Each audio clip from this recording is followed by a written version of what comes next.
Dance ka, Rap. Dali, gayahin mo siya, Rap. Dali, gayahin mo. Okay, so for the next dance, this is a hunting dance. We call this the sayaw ng unggoy or the monkey dance. Ayan po.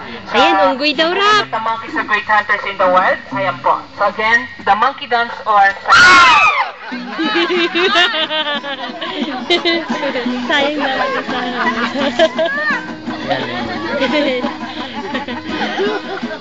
Oh my goodness. Ang bilis, ah. Oh my God. Ang galing.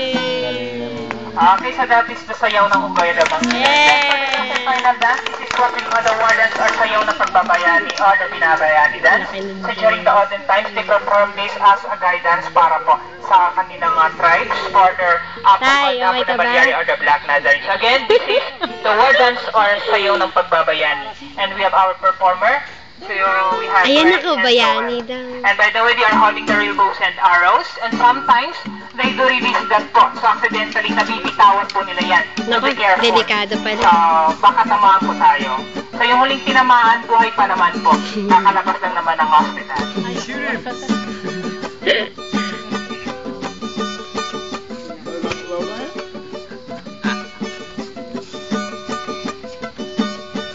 So they believe whoever the best dancer Puro ganun is lang. also the best fighter among their tribe.